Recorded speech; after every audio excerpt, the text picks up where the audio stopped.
With Deja Thoris.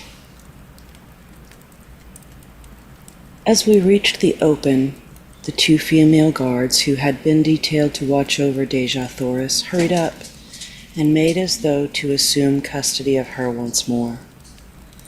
The poor child shrank against me,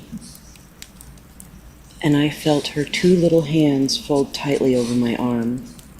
Waving the women away, I informed them that Sola would attend the captive hereafter, and I further warned Sarkosia that any more of her cruel attentions bestowed upon Deja Thoris would result in Sarkosia's sudden and painful demise. My threat was unfortunate and resulted in more harm than good to Deja Thoris, for as I later learned, men do not kill women upon Mars, nor women men. So Sarkosia merely gave us an ugly look and departed to hatch deviltries against us.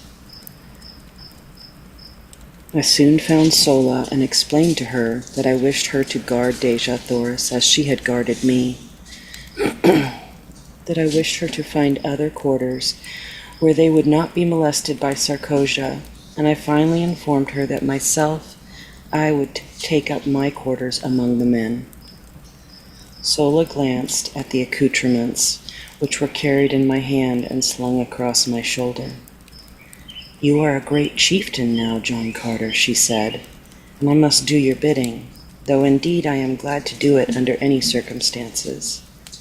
The man whose medal you carry was young, but he was a great warrior, and had by his promotions and kills won his way close to the rank of Tars Tarkas, who, as you know, is second to Lorquas Potmel only. You are 11th. There are but 10 chieftains in this community who rank you in prowess. And if I should kill Lorquas Potmel, I asked? You would be first, John Carter, but you may only win that honor by the will of the entire council that Lorquas Potmel meet you in combat, or should he attack you, you may kill him in self-defense, and thus win first place. I laughed and changed the subject. I had no particular desire to kill Lorquas Potmel, unless to be a Jed among the Tharks. I accompanied Sola and Deja Thoris in a search for new quarters, which we found in a building near the audience chamber, and of far more pretentious architecture than our former habitation. We also found in this building real sleeping apartments, with ancient beds of highly wrought metal swinging from enormous gold chains, depending from the marble ceilings. The decoration of the walls was most elaborate, and unlike the frescoes in other buildings I had examined, portrayed many human figures in the compositions. These were of people like myself, and of a much lighter color than Deja Thoris. They were clad in graceful flowing robes, highly ornamented with metal and jewels, and their luxuriant hair was of a beautiful golden and reddish bronze. The men were beardless, and only a few wore arms. The scenes depicted for the most part a fair-skinned, fair-haired people at play.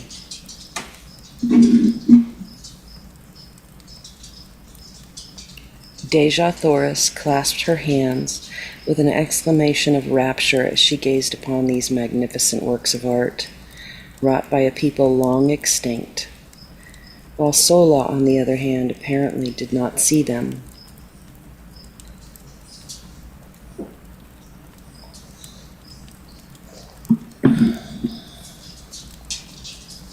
We decided to use this room on the second floor, and overlooking the plaza for Deja Thoris and Sola, another room adjoining and in the rear for cooking and supplies.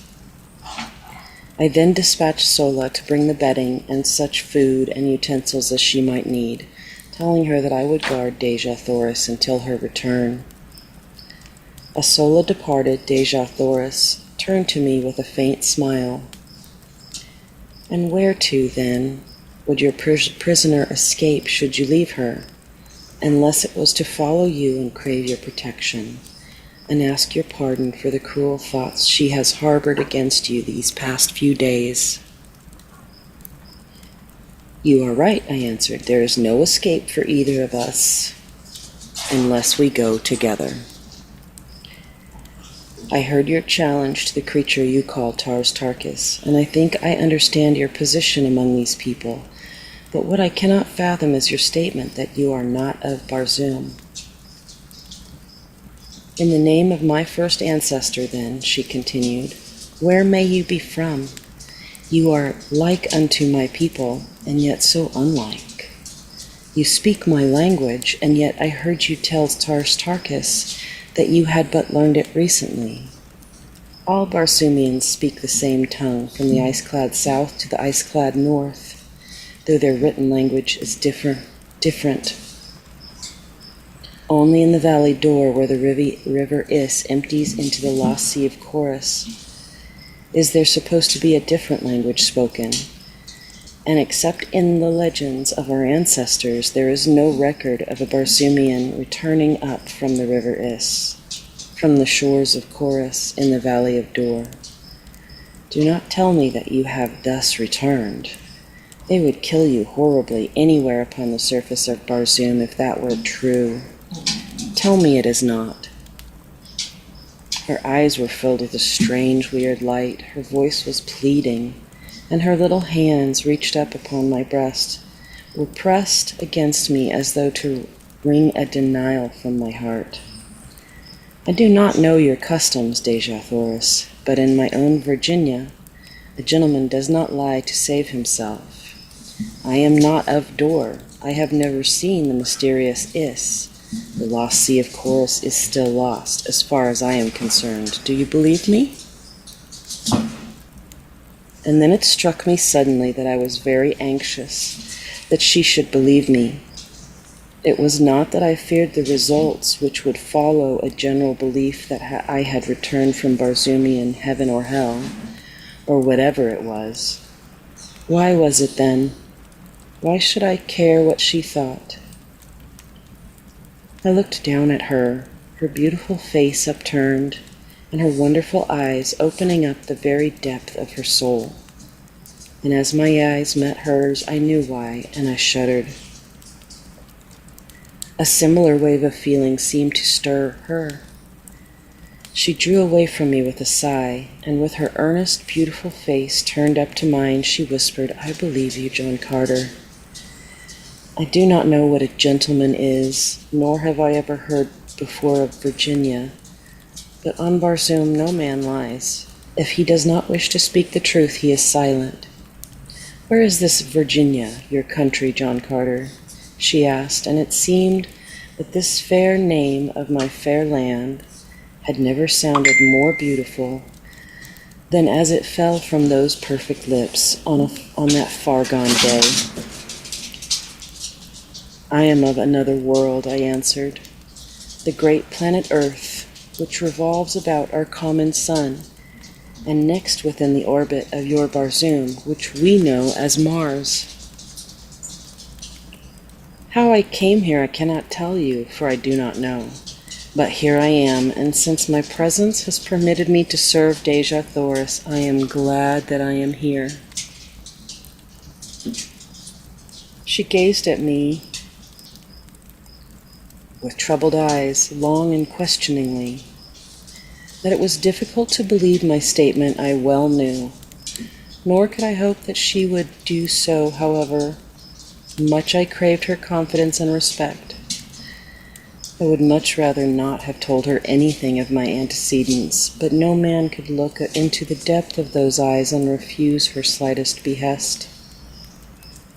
Finally she smiled, and rising she said, "I shall have to believe even though I cannot understand. I can readily perceive that you are not of the Barzoom of today. You are like us, yet different. But why should I trouble my poor head with such a problem when my heart tells me I believe because I wish to believe?" It was good logic, good earthly feminine logic, and if it satisfied her, I certainly could pick no flaws in it.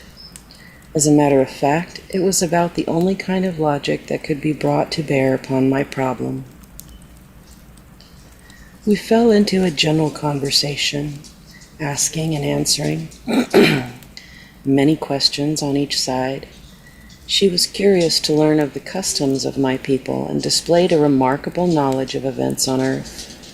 When I questioned her closely on this seeming familiarity with earthly things, she laughed and cried out, "Why, every schoolboy on Barzoom knows the geography and much concerning the fauna and flora, as well as the history of your planet, fully as well as his own. We cannot see everything which takes place upon earth, as you call it. Is it not hanging there in the heavens in plain sight?" This baffled me, I must confess, fully as much as my statements had confounded her, and I told her so. She then explained in general the instruments of her people that had used and been perfecting for ages, which permit them to throw upon a screen a perfect image of what is transpiring upon any planet and upon many of the stars.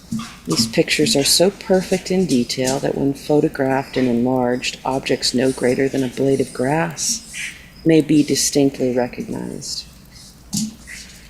I afterward, in Helium, saw many of these pictures, as well as the instruments which produced them. If then you are so familiar with earthly things, I asked, why is it that you do not recognize me as identical with the inhabitants of that planet?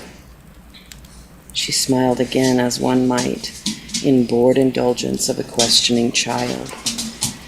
"Because, John Carter," she replied, "nearly every planet and star having atmospheric conditions at all approaching those of Barzoom shows forms of animal life almost identical with you and me. And further, Earthmen, almost without exception, cover their bodies with strange, unsightly pieces of cloth. Hey, shh. And their heads with hideous contraptions, the purpose of which we have been unable to conceive, while you, when found by the Tharkian warriors, were entirely undisfigured and unadorned.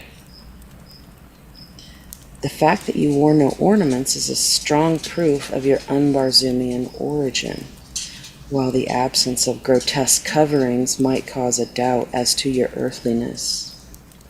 He then narrated the details of my departure from Earth, explaining that my body there lay fully clothed in all the, to her, strange garments of mundane dwellers.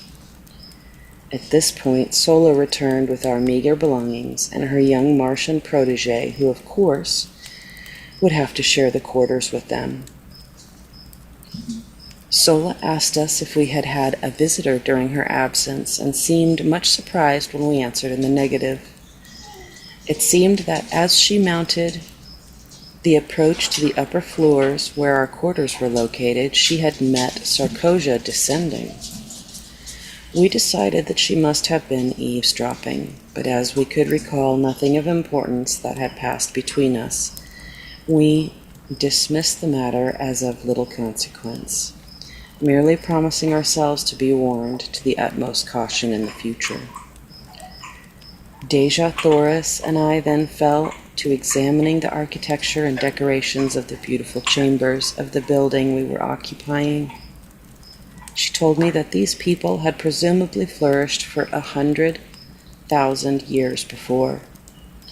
They were early progenitors of her race, but had mixed with other great races of early Martians, who were very dark, almost black, and also with the reddish-yellow race, which had flourished at the same time. These three great divisions of the higher Martians had been forced into a mighty alliance, as the drying up of the Martian seas had compelled them to seek the comparatively few ways and always diminishing fertile areas, and to defend themselves, under new conditions of life, against the wild hordes of green men. Ages of close relationship and intermarrying had resulted in the race of red men, which Deja Thoris was a fair and beautiful daughter. during the ages of hardship and incessant warring between their own various races, as well with the green men, and before they had fitted themselves to the changed conditions, much of the high civilization and many of the arts of the fair-haired Martians had become lost. But the red race of today has reached a point where it feels it has made up in new discoveries and in a more practical civilization for all that lies irretrievably buried with the ancient Barzumians beneath the countless intervening ages. These ancient Martians had a highly cultivated literary race, but during the vicissitudes of those trying centuries, a readjustment to new conditions. Not only did their advancement and production cease entirely, but practically all their archives, records, and literature were lost. Deja Thoris related many interesting facts and legends concerning this lost race of noble and kindly people. She said that the city in which we were camping was supposed to have been a center of commerce and culture known as Korad. It had been built upon a beautiful natural harbor, landlocked by magnificent hills. The little valley on the west front of the city, she explained, was all that remained of the harbor, while the pass through the hills to the old sea bottom had been the channel through which the shipping passed up to the city's gates. The shores of the ancient sea were dotted with just such cities, and lesser ones, in diminished numbers, were to be found converging. Eric, that's enough.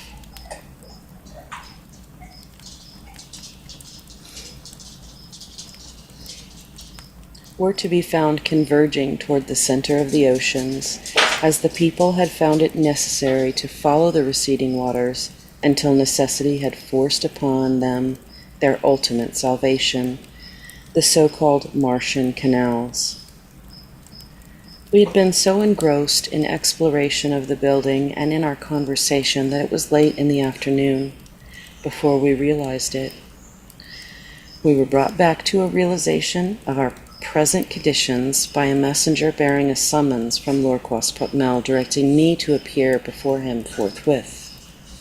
Bidding Deja Thoris and Sola farewell, and commanding Woola to remain on guard, I hastened to the audience chamber, where I found Lorquas Potmel and Tars Tarkas seated upon the rostrum.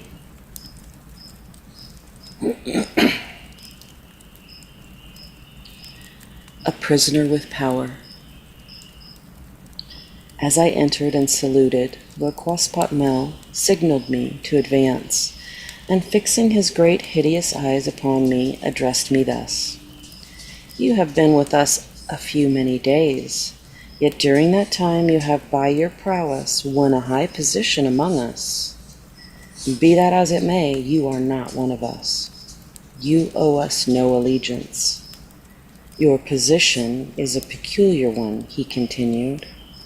"You are a prisoner, and yet you give commands which must be obeyed. You are an alien, and yet you are a Tharkian chieftain. You are a midget, and yet you can kill a mighty warrior with one blow of your fist. And now you are reported to have been plotting to escape with another prisoner of another race. A prisoner who, from her own admission, half believes you are returned from the Valley of Dor. Either one of these accusations, if proved, would be sufficient grounds for your execution. But we are just people, and you shall have a trial on our return to Thark, if Tal Hodges so commands. But," he continued in his fierce guttural tones, "if you run off with the red girl, it is I who shall have to account to Tal Hodges. It is I who shall have to face Tars Tarkas, and either demonstrate my right to command, or the metal from my dead carcass will go to a better man, for such is the custom of the Tharks. I have no quarrel with Tars Tarkas. Together we rule supreme the greatest of the lesser communities among the green men, We do not wish to fight between ourselves, and so if you were dead, John Carter, I should be glad. Under 2 conditions only, however, may you be killed by one of us without orders from Tal Hodges. In personal combat, in self-defense, should you attack one of us, or were you apprehended in an attempt to escape. As a matter of justice, I must warn you that we only await one of these 2 excuses for ridding ourselves of so great a responsibility. The safe delivery of the Red Girl to Tal Hodges is of the greatest importance. Not in 1,000 years have the Tharks made such a capture. She is the granddaughter of the greatest of the Red Jedeks, who is also our bitterest enemy. I have spoken. The Red Girl told us that we were without the softer sentiments of humanity, but we are a just and truthful race. You may go.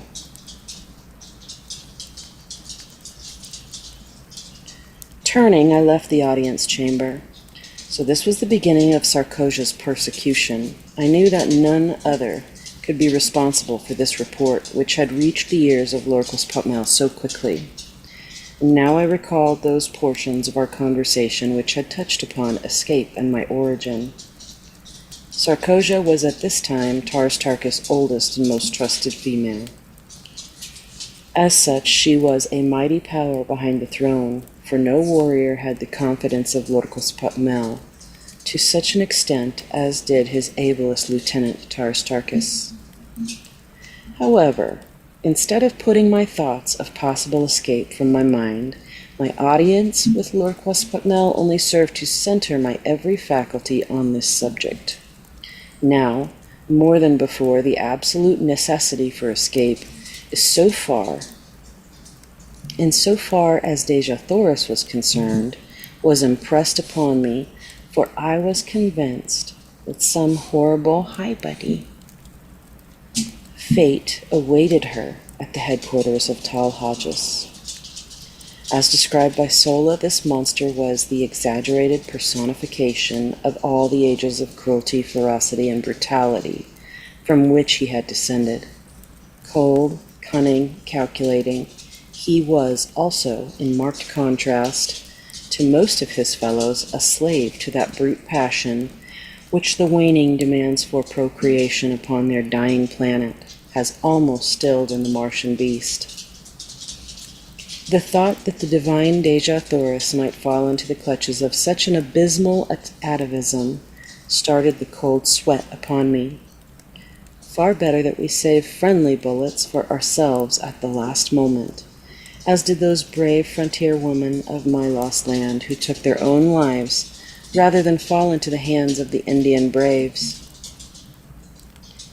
As I wandered about the plaza lost in my gloomy forebodings, Tars Tarkas approached me on his way from the audience chamber. His demeanor toward me was unchanged, and he greeted me as though we had not just parted a few moments ago. "Where are your quarters, John Carter?" he asked.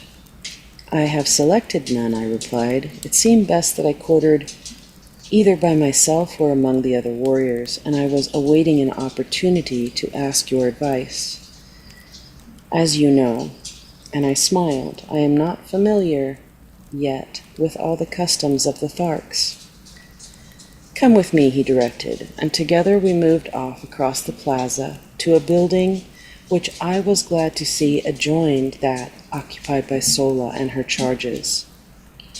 "My quarters are on the first floor of this building," he said, "and the second floor is also fully occupied by warriors. But the third floor and the floors above are vacant. You may take your choice of these. I understand," he continued, "that you have given up your woman to the Red Prisoner. Well, as you have said, your ways are not our ways, but you can fight well enough to do about as you please. And so, if you wish to give your woman to a captive, it is your own affair. But as a chieftain, you should have those to serve you, and in accordance with our customs, you may select any or all the females from the retinues of the chieftains whose medal you now wear. I thanked him, but assured him that I could get along very nicely without assistance, except in the matter of preparing food, and so he promised to send women to me for this purpose, and also for the care of my arms and the manufacture of my ammunition, which he said would be necessary. I suggested they might also bring some might also bring some of the sleeping silks and furs which belonged to me as spoils of combat, for the nights were cold and I had none of my own. Benedict. He promised to do so, and departed. Left alone, I ascended the winding corridor to the upper floors in search of suitable quarters. The beauties of the other buildings were repeated in this, and as usual, I was soon lost in a tour